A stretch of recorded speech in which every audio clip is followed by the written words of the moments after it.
तो देखिए जो वीडियो 2 का मैंने आप लोगों को होमवर्क दिया था उसका ट्रांसलेशन देख लीजिए। तो इस तरह के सेंटेंसेस में जैसा कि मैं पहले भी बता चुका हूँ, आपको विल यू लेट मी का यूज़ करना है और उसके बाद जो वर्क है, जो काम है, उसकी मीनिंग लिख देनी है। तो पहला वाला देखिए, क्या तुम मुझे आने दोगे, will you let me come. Second वाला, क्या तुम मुझे बोलने दोगी, will you let me speak. Third वाला, क्या तुम मुझे जाने दोगी, विल यू लेट मी गो। क्या तुम मुझे स्कूटी चलाने दोगी, will you let me ride the scooty. Fifth वाला देखिए, क्या तुम मुझे काटने दोगी। तो देखिए काटना जो होता है, अगर वो मुंह से काटा जा रहा है तो उसको बोलते हैं बाइट। तो आपका बन जाएगा will you let me bite. और अगर यहाँ पर चाकू से या फिर कैंची से काटना होता तो उसको बोलते हैं कट। तो आपका बन जाता will you let me cut. Hello guys, मैं हूं अजीम खान और आप देख रहे हैं मेरा यूट्यूब चैनल ई टॉपर्स। तो वीडियो शुरू करने से पहले मैं आपको एक छोटी सी चीज़ बता दूं। मैं जो सेंटेंसेस ले रहा हूं अभी बहुत ही छोटे सेंटेंस ले रहा हूं, है ना। इसके बाद थोड़े से कॉम्प्लिकेटेड और थोड़े से बड़े सेंटेंस लिए जाएंगे। वो इसलिए क्योंकि अभी ये शुरुआती वीडियोस हैं। जब आप मेरे इन वीडियोस को देखेंगे और ट्रांसलेशन करना सीख जाएंगे, है ना, तब फिर मैं थोड़े से बड़े सेंटेंसेस लूँगा ताकि आपका दिमाग अच्छी तरह से खुल सके। अभी आपका दिमाग खुल रहा है, आप समझने की कोशिश कर रहे हैं, सेंटेंस को करने की कोशिश कर रहे हैं।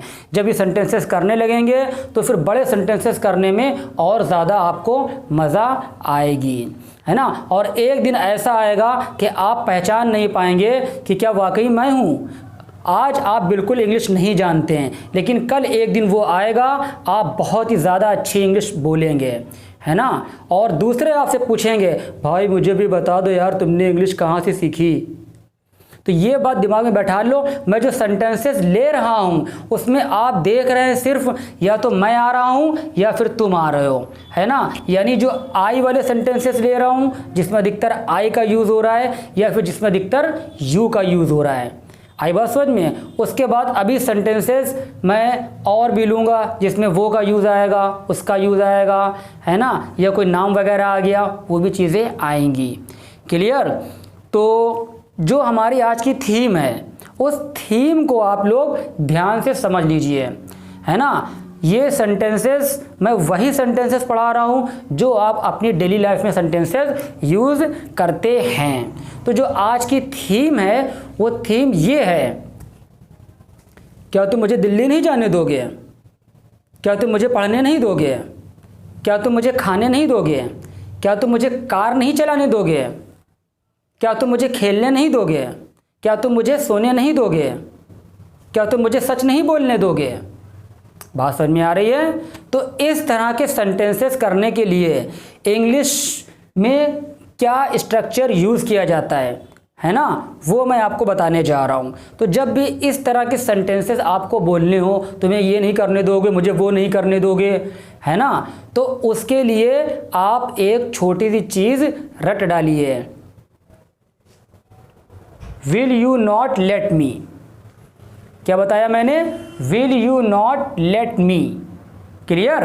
और उसके बाद जो काम है वो काम आपको बोल देना है। जैसे कि क्या तुम मुझे सोने नहीं दोगे, तो will you not let me sleep.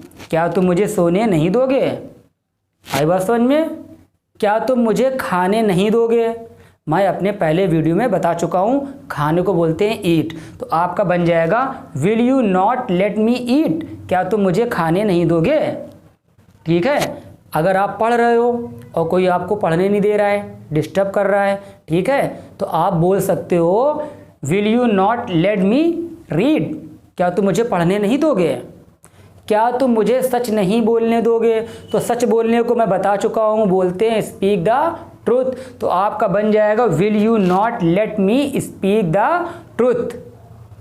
आ रही बात समझ में, है ना। तो इसी तरह से जो भी काम हो, मान लो आप नहाने जा रहे हो, तो क्या तुम मुझे नहाने नहीं दोगे, तो विल यू नॉट लेट मी, ये तो आपको बोलना ही बोलना है।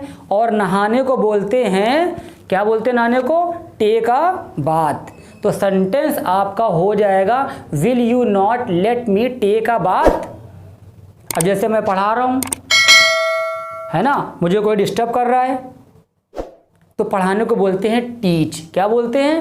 टीच। तो आप बोल दो विल यू नॉट लेट मी, ये तो आपको बोलना ही बोलना है। Will you not let me teach, क्या तुम मुझे पढ़ाने नहीं दोगे? बात समझ में आ गई? क्या तुम मुझे जाने नहीं दोगे? तो जाने को बोलते हैं go. Will you not let me go. ठीक है, स्क्रीन पर आप देख सकते हैं, लिखा हुआ भी आ रहा है। तो उम्मीद करता हूं ये चीज़ें आपको समझ में आ गई होंगी अच्छी तरह से, है ना।